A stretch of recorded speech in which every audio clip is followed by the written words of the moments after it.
Prabowo sering berkata, banyak yang tidak suka Indonesia maju. Kenapa begitu? Ini bukan sekadar retorika, mari kita uraikan alasannya. Analisis dibagi, geopolitik, pola sejarah, pesan politik, siapa pelakunya, dan bagaimana pembenturan dilakukan.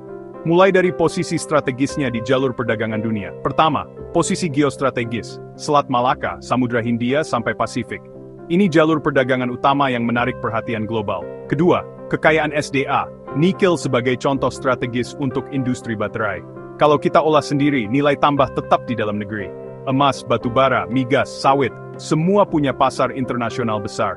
Akses murah ke bahan mentah ini selama bertahun-tahun memberi keuntungan bagi pihak luar. Implikasinya, semakin mandiri Indonesia mengolah SDA, semakin banyak pihak yang terganggu. Negara-negara atau perusahaan yang mengandalkan pasokan murah akan kehilangan keuntungan. Kedua, pola sejarah. Sejak kolonial, Indonesia jadi rebutan kekuatan asing. Narasi ada yang tidak suka Indonesia maju mengikuti pola lama ini. Negara kaya sumber daya seringkali tidak dibiarkan terlalu kuat oleh kekuatan global. Itu tercermin pada intervensi, kepentingan ekonomi, dan kebijakan luar negeri. Ketiga, pesan politik. Mengatakan, ada yang tidak suka Indonesia maju punya tujuan politik. Tujuannya membangun sense of urgency agar rakyat bersatu. Pesan itu mendorong, jangan terpecah belah, waspada terhadap isu provokatif. Ia juga berfungsi sebagai alarm agar publik kritis terhadap narasi provokatif. Siapa yang bisa memainkan peran membenturkan pemerintah dan masyarakat?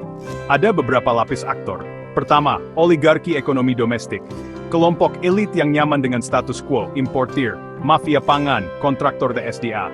Saat kebijakan hilirisasi atau pembatasan impor muncul, mereka bisa kehilangan rente. Salah satu reaksi, mencipta opini negatif seakan-akan kebijakan itu merugikan rakyat. Dengan media dan buzzer, narasi bisa menyebar cepat. Kedua, kepentingan asing, negara atau perusahaan besar yang terganggu aksesnya. Mereka punya kapasitas finansial untuk membiayai influence campaigns. Pembiayaan LSM, media, atau kampanye untuk membentuk persepsi publik bukan tak mungkin. Tujuannya, mengguncang dukungan terhadap kebijakan kedaulatan ekonomi. Ketiga, oposisi politik. Kritik wajar, tapi kadang dimainkan untuk keuntungan elektoral. Isu jadi alat untuk mengadu rakyat dengan pemerintah tanpa solusi konstruktif. Keempat, media dan buzzer, mempercepat narasi dan polarisasi. Framing media bisa mengubah kemiripan kebijakan menjadi merugikan rakyat. Bagaimana cara pembenturan itu diproduksi? Beberapa teknik sering dipakai. 4 teknik utama yang sering muncul. Framing, kebijakan baik diliput dari sisi negatif. Contoh, hilirisasi disebut menguntungkan segelintir orang. Perbedaan framing memengaruhi persepsi publik. Isu sensitif dipakai. Harga pangan, BBM, utang, tenaga kerja asing.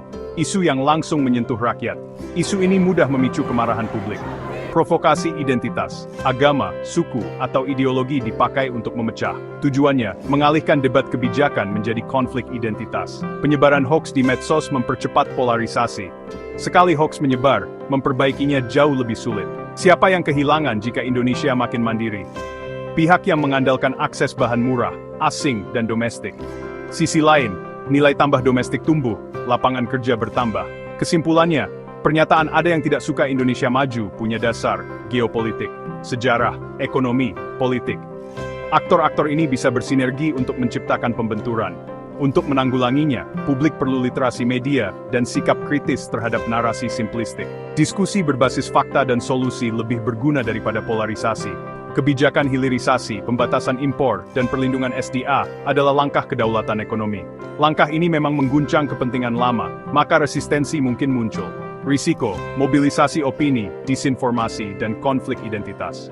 Mitigasi, transparansi, evaluasi kebijakan, komunikasi publik. Komunikasi yang jelas dapat mengurangi ruang bagi narasi yang memecah. Jadi, ketika ada yang mengatakan tidak suka Indonesia maju, itu mencerminkan kepentingan yang bertabrakan. Solusinya bukan penyerangan, tapi memperkuat institusi ekonomi dan dialog publik.